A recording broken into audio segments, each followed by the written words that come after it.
Assalamualaikum warahmatullahi wabarakatuh. Salam sejahtera untuk kita semua. Perkenalkan, nama saya Irenius Kristan Fitra Madugu selaku Ketua Kelompok 5 pada mata kuliah Karakter Building. Pada kesempatan kali ini, kelompok kami akan mempresentasikan materi mengenai improvisasi workshop dengan kaidah manajemen yang sebagaimana kegiatannya sudah dilakukan pada tanggal 29 November 2025. Melalui presentasi ini, kami berharap dapat memberikan pemahaman untuk mengenai bagaimana penerapan prinsip-prinsip manajemen dapat meningkatkan efektivitas sebuah workshop. Selamat menyaksikan dan semoga bermanfaat. Pengertian dan pentingnya SOP. Workshop yang fokus pada pengembangan standar operating prosedur SOP sangat penting dalam manajemen bisnis.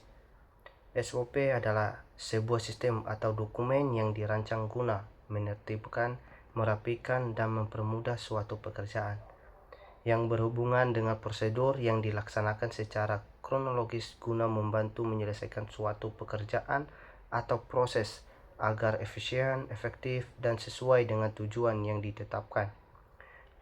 Tujuan utama dari SOP adalah untuk memastikan konsistensi, keamanan, dan efisiensi dalam menyelesaikan suatu tugas, di mana SOP menjadi bagian penting di organisasi karena membantu setiap anggota tim memahami lingkup dan tanggung jawab mereka, mengurangi risiko kesalahan, serta meningkatkan kualitas hasil akhir dan pekerjaan yang mereka laksanakan sehari-hari.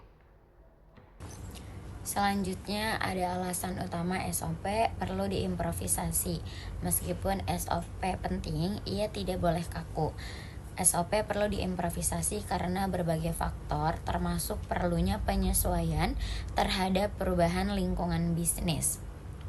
Improvisasi juga dibutuhkan untuk mengatasi kendala operasional yang muncul di lapangan, menyelaraskan SOP dengan teknologi baru yang terus berkembang, serta meningkatkan kualitas layanan dan produktivitas secara keseluruhan. Terakhir, improvisasi SOP secara berkala bertujuan untuk meminimalkan risiko kesalahan kerja yang mungkin timbul dari prosedur lama. Selanjutnya, peran kaidah manajemen sebagai pondasi. Dalam proses pembaruan ini, peran kaidah manajemen sangat vital karena manajemen berfungsi menjadi pondasi untuk memastikan bahwa improvisasi SOP yang dilakukan tetap terarah, terstruktur, dan dapat dievaluasi dengan baik.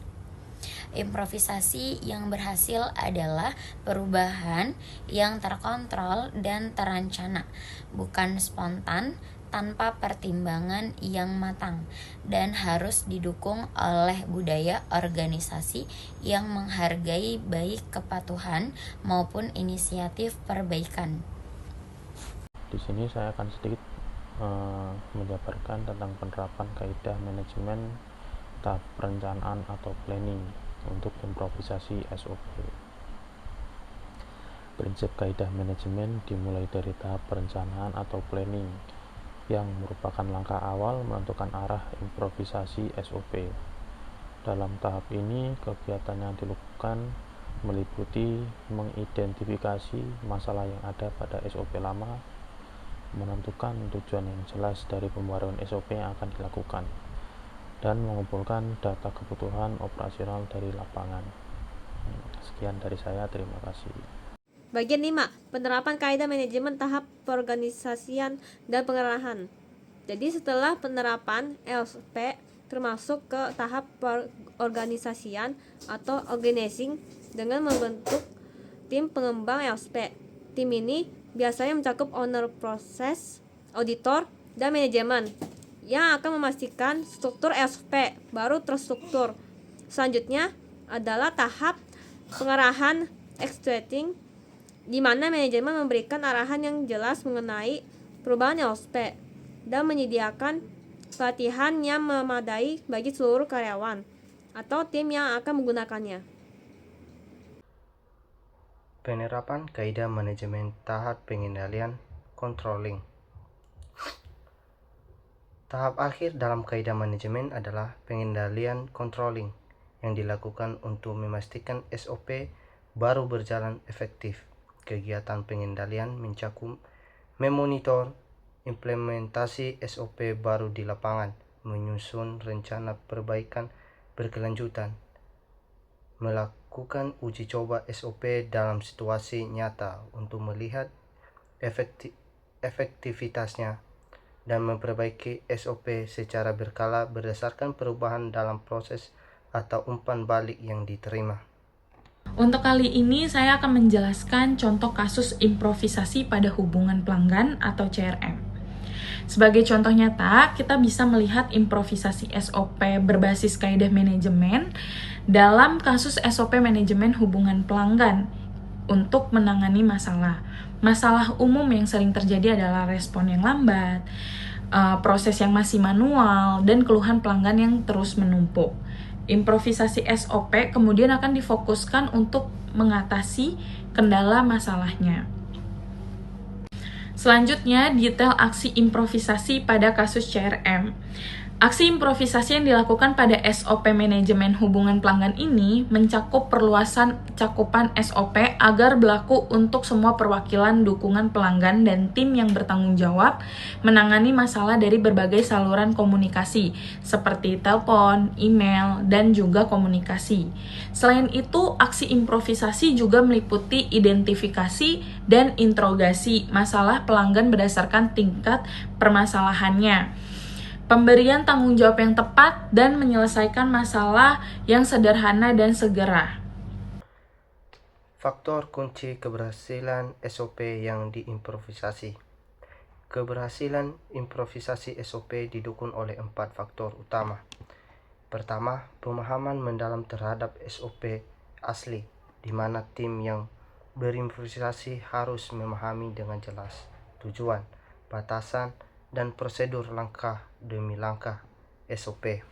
Kedua, keterlibatan dan komunikasi yang efektif untuk memastikan semua pihak menerima petunjuk teknis yang selaras dan terkoordinasi.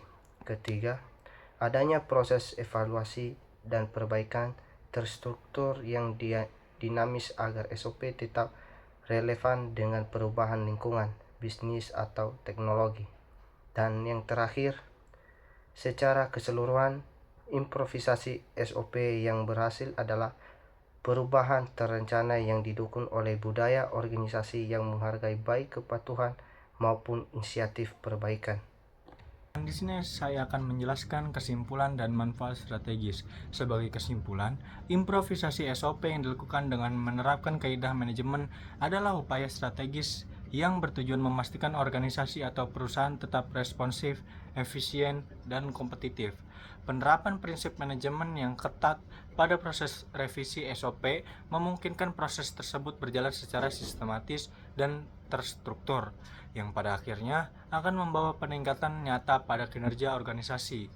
Dua upaya kontrol penting yang harus dijaga adalah menjaga komunikasi secara teratur dan melakukan pemeriksaan kualitas serta mendokumentasikan semua interaksi dan resolusi. Terima kasih.